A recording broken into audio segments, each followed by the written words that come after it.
Saham emiten bank milik negara atau BUMN berpesta pada perdagangan saham Kamis 11 September. Saham BNI atau BBNI bahkan melaju hingga 7,8%.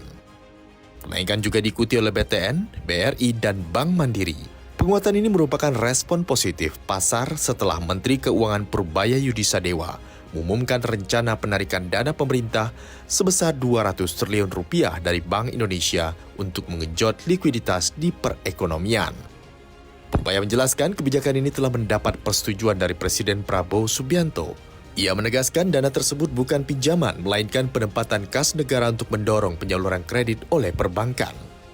Purbaya mengingatkan, dana likuiditas ini tidak boleh digunakan bank untuk membeli surat berharga negara atau SBN. Ia juga yakin kebijakan ini tidak akan memicu lonjakan inflasi karena perekonomian Indonesia dianggap masih berjalan di bawah potensinya.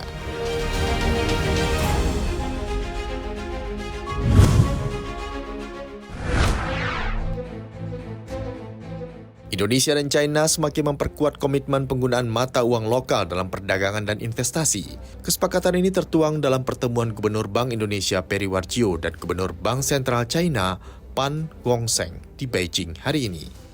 Langkah ini terbukti efektif dengan nilai transaksi periode Januari hingga Juli 2025 yang meroket hingga mencapai 6,23 miliar dolar Amerika. Nilai ini melonjak tajam dibandingkan periode yang sama tahun lalu. Peri Warjio menyebut penguatan kerjasama ini menjadi tonggak yang penting dalam peringatan 75 tahun hubungan diplomatik kedua negara. Ia yakin pelaku usaha akan mendapatkan manfaat nyata dari efisiensi biaya konversi yang lebih rendah. Tak hanya itu, Bank Indonesia dan Bank Sentral China juga memulai uji coba terbatas konektivitas pembayaran KRIS antar negara.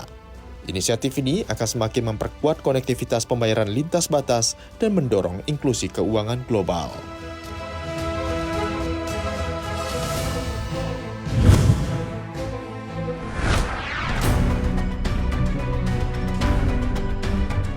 Kabar baik datang dari sektor konsumsi. Bank Indonesia memperkirakan penjualan eceran pada tahun 2025 tetap tancap gas dengan pertumbuhan sebesar 2,7% secara tahunan. Meski secara bulanan terkontraksi tipis, kondisinya jauh lebih baik dibandingkan kontraksi pada bulan Juli yang berada di angka minus 4,1. Sementara itu, khusus Juli, penjualan retail pada Juli mencatatkan kenaikan 4,8% secara tahunan. Kenaikan hampir 5% itu didorong oleh hari libur sekolah dan hari besar keagamaan nasional. Direktur Eksekutif Departemen Komunikasi BI Ramdan Deni Prakoso menyebutkan peningkatan ini ditopang oleh kelompok suku cadang bahan bakar kendaraan serta barang budaya dan rekreasi. Dari sisi harga, Bank Sentral memprediksi tekanan inflasi dalam 3 bulan mendatang akan stabil. Sementara itu, tekanan inflasi pada 6 bulan mendatang atau Januari 2026 diproyeksi akan meningkat.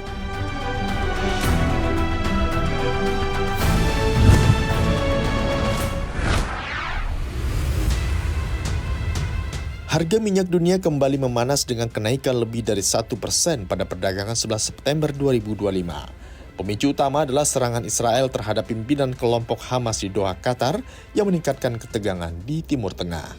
Harga minyak mentah Brent sempat menguat hingga $67,49 per barel dan turun tipis 0,34%. Tak hanya itu, Brent dan West Texas Intermediate juga menguat 1,66%. Kemudian melemah ke level $63,39 per barel. Tak hanya itu, pasar juga cemas akibat memanasnya konflik Rusia-Polandia.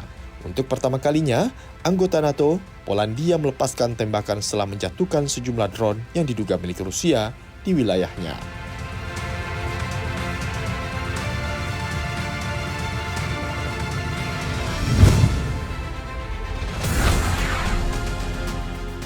Presiden Amerika Serikat Donald Trump mengeluarkan gebrakan diplomatik terbaru. Ia mendesak Uni Eropa untuk memukul China dan India dengan tarif hingga 100% sebagai strategi memaksa Presiden Rusia Vladimir Putin mengakhiri perang di Ukraina. Tuntutan ini diajukan dalam pertemuan pejabat Amerika dan Uni Eropa pada akhir Selasa lalu. Desakan Trump ini muncul di tengah eskalasi serangan brutal Rusia di Ukraina. Akhir pekan lalu, gedung pemerintah di Kiev dihantam rudal. Bahkan lebih dari 20 warga sipil tewas terkena bom curah saat tengah mengantri uang pensiun di wilayah Donbas. China dan India dianggap sebagai penopang utama ekonomi perang Rusia melalui pembelian minyak. Trump meyakini jika aliran dana itu dihentikan, Putin akan tertekan untuk berunding. Sementara itu, Trump juga mengatakan akan menelpon Putin dalam waktu dekat. Namun ironisnya di saat bersamaan, Trump justru tengah melanjutkan negosiasi dagang dengan India. Baik Trump maupun Perdana Menteri Narendra Modi, keduanya menunjukkan optimisme tinggi untuk mencapai kesepakatan dagang baru.